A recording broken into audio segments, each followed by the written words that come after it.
हरे कृष्णा, राधे राधे। आज हम सुनेंगे बैसाख माह में सुनी जाने वाली बांदरी की कहानी। तो आइए कहानी को सुनते हैं। एक राजा था। वह बैसाख माह में प्रतिदिन ब्रह्म मुहूर्त में उठकर स्नान गंगा जी में स्नान किया करता था। राजा का आदेश था कि मुझसे पहले गंगा जी में कोई भी व्यक्ति स्नान ना करे और राजा सर्वप्रथम सबसे पहले स्नान करे।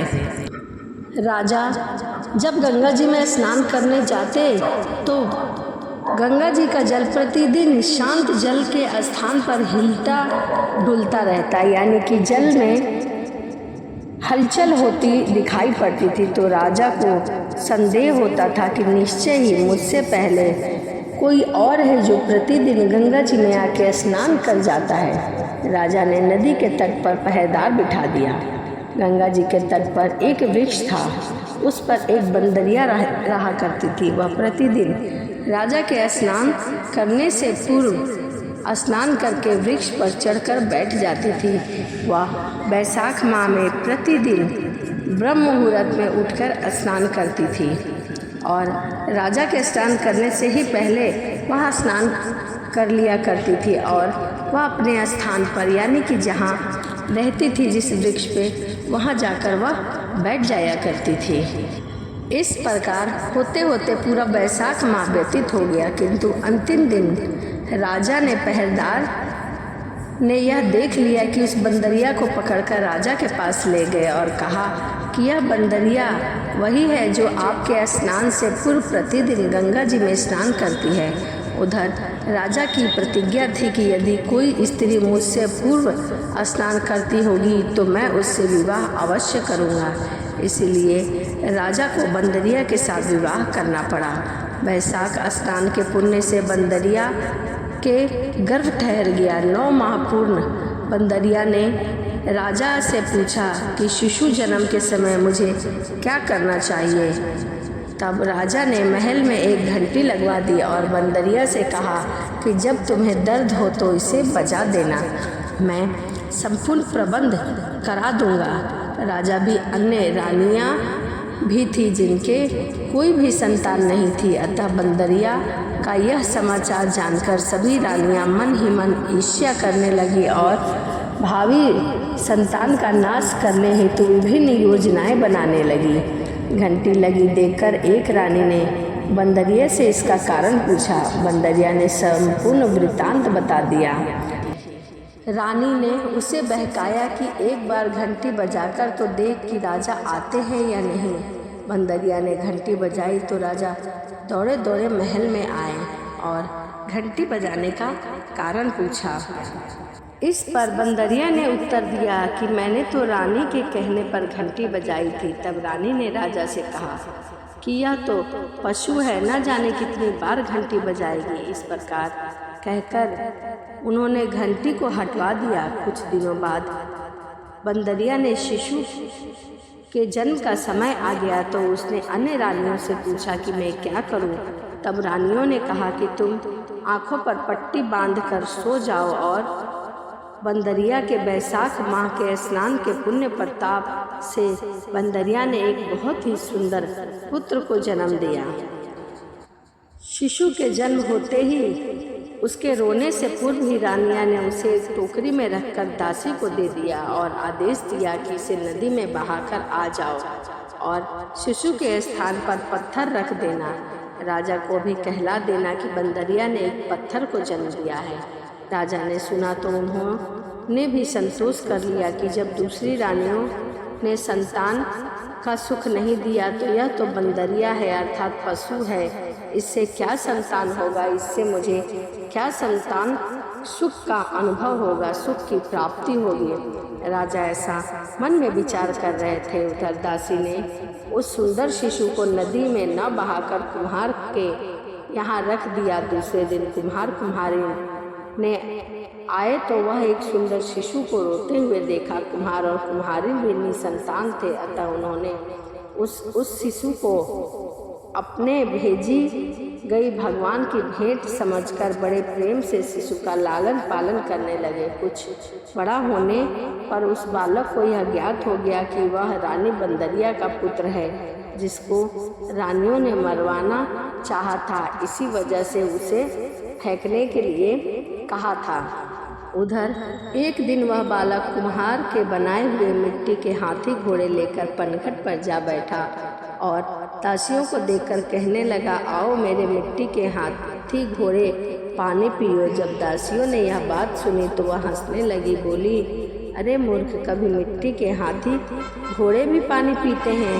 इस पर उसने कहा कि कभी बंदरिया के भी पत्थर जन्म लेता है। उस बालक की ऐसी बात सुनकर दासियों ने जाकर महल में कही। तब रानियों ने दूसरे दिन विष में लड्डू मिलाकर उस बच्चे के लिए भेज दिया ताकि वह बच्चा खाए और मर जाए।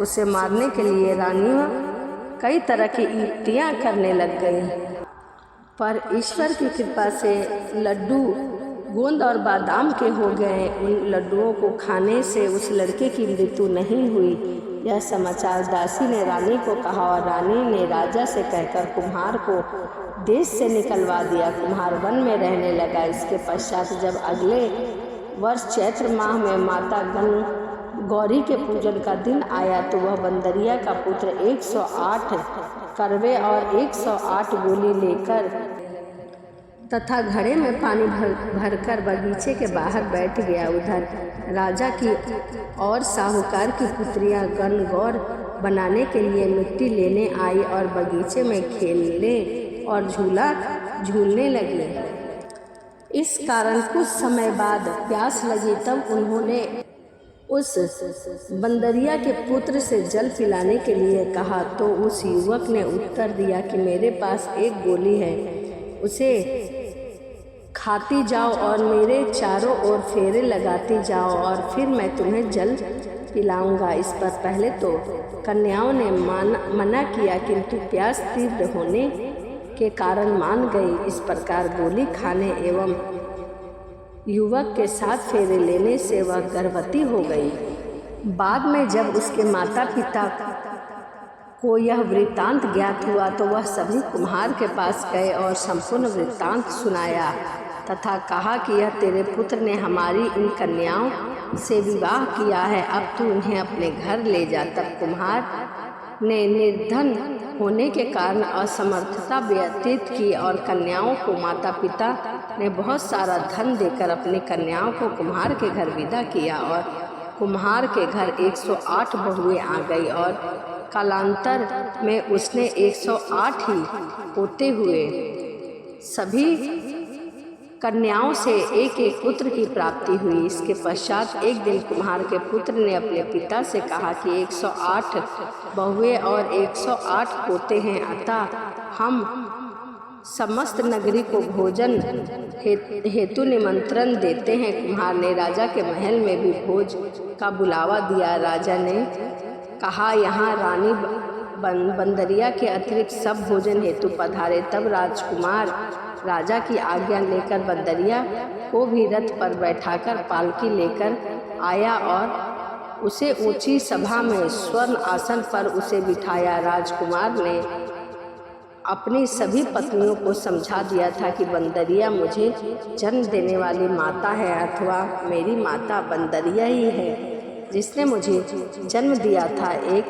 एक बहू रानी बंदरिया के चरण स्पर्श करती गई और एक एक सोने का सिक्का और पोते को गोद में देती गई। तब राजा और अन्य रानियों ने भी यह देखा तो कुम्हार के पुत्र से इसका कारण पूछा। रानियों ने तो संदेह होने लगा कि यह अवश्य बंदरिया का पुत्र है, इसीलिए रानियां उठकर राजा को कहने लगी, यह अवश्य ही बंदरिया का पुत्र है। इसीलिए रानियां रूठकर राजा को कहने लगी, कुम्हार के पुत्र ने हमारा अपमान किया है और बंदरिया का सम्मान किया है, अतः हमें अब यहाँ से लौट जाना चाहिए। हमें इस सभा में नहीं बैठना चाहिए क्योंकि इसने हमारा बहुत ही अपमान किया है।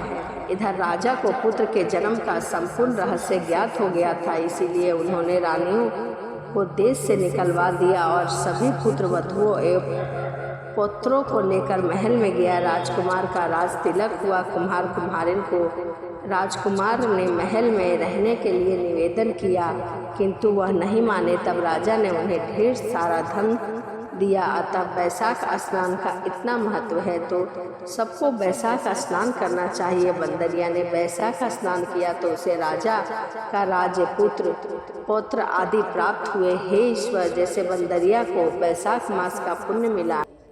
तो यह बैसाख स्नान की कहानी थी।